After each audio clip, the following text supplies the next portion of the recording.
folks. Thank you so much for having us. We really appreciate it. And we're working very hard, pretty much like we have since I was 12 years old. I tell folks, explain to them that my dad grew up on a farm, and his dad taught him how to do the chores. So naturally, I did not grow up on a farm, but my dad still taught me to do the chores. So I was taught responsibility at a young age. I've always worked since I was 12 years old. I've had a job. I can't remember a time that I was without a job, actually. And I've really learned at a young age to enjoy work and success.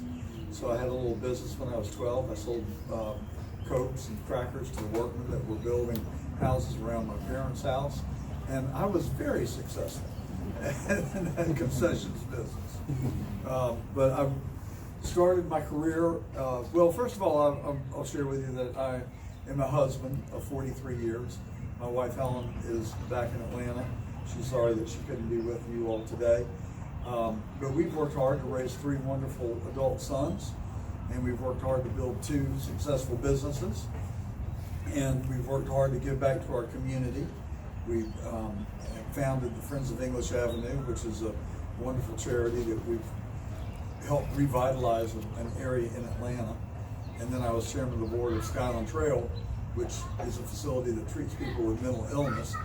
It is one of the leading institutions in America for the treatment of mood disorders, bipolar, schizophrenia, and depression. And we've helped thousands of people. We have a beautiful campus, and it's been a very gratifying experience to be able to give back.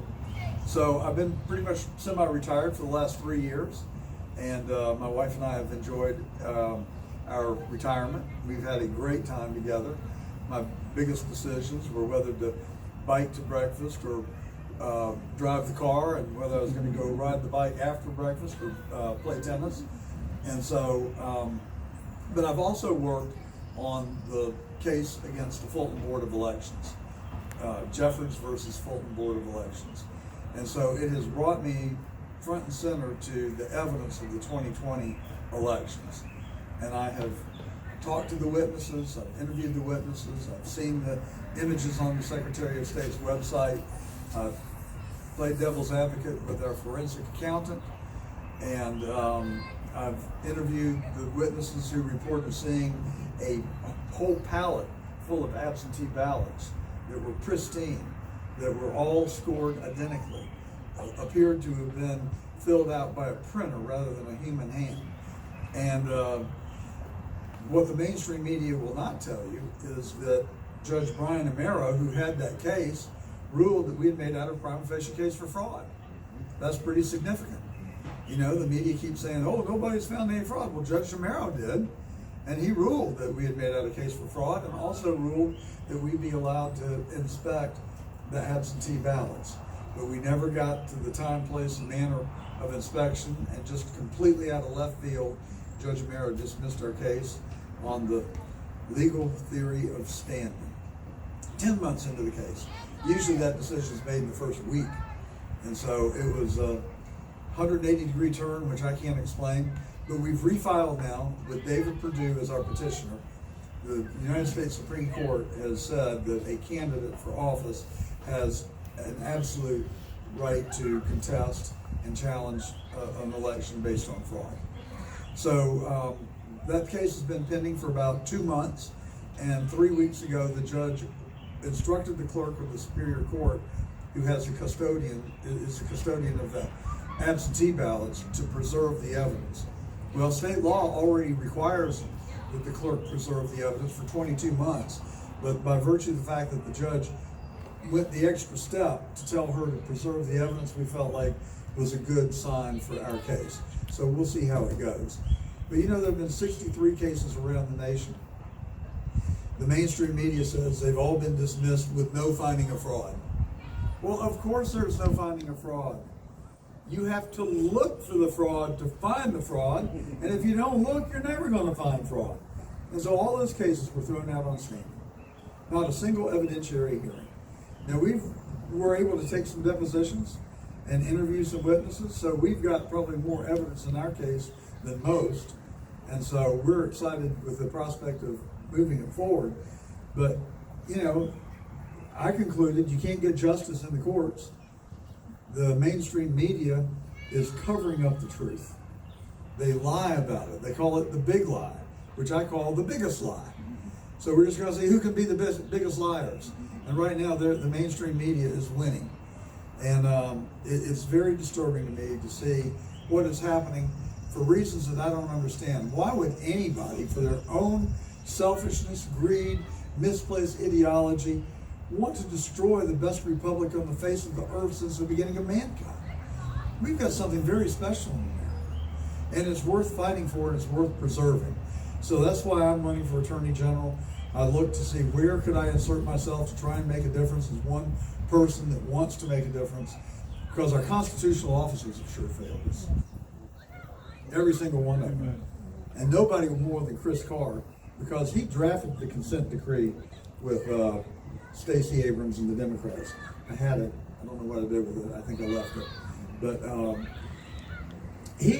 Chris Carr signed that consent decree. His name is on the top line. And guess whose name is next to his?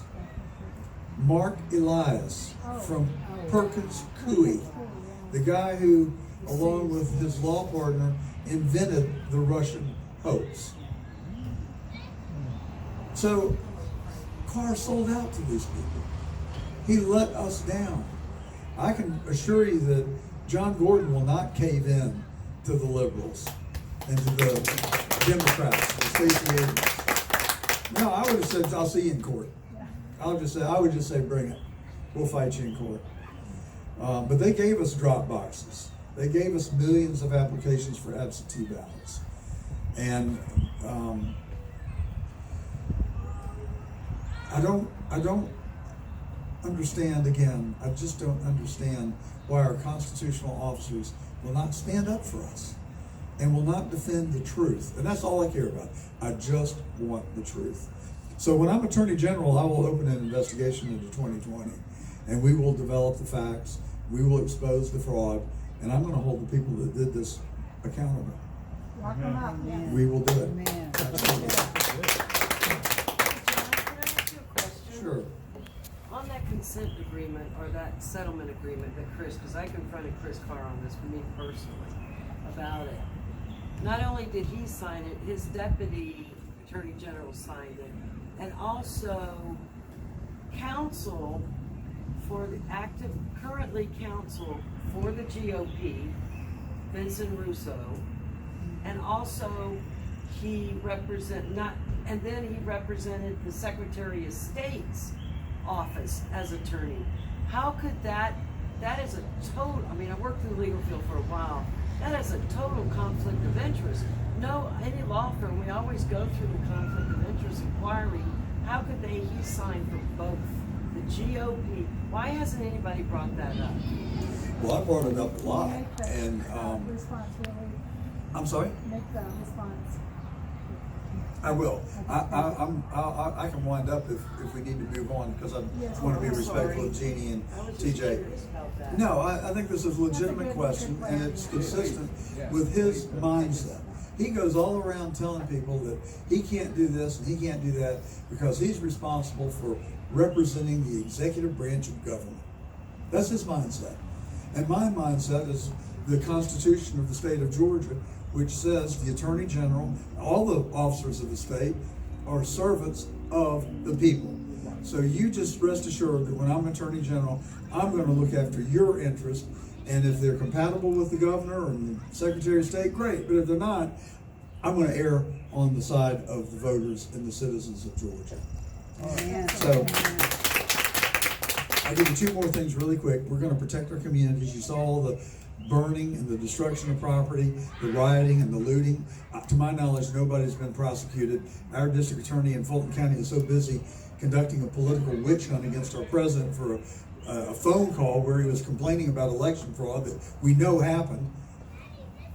So she hadn't prosecuted anybody. But when I'm Attorney General, if the local prosecutor doesn't do their job, I'm going to do it for them. So we'll go to round those people up and we'll prosecute them. I'm also going to convene a convention of all the law enforcement in the state, and we're going to write a plan, and we're going to figure out how to stop the influx of fentanyl into our state. It's a major, major problem, and we've got to come to grips with it. And then finally, I'm going to protect our children. I'm going to enjoin any misguided educator that attempts to indoctrinate our children on critical race theory. That is not going to continue to happen in Georgia. And I will also prosecute as a child abuser anyone who wants to counsel a child under the age of 18 on gender identity without the parent and family doctor involved in the conversation.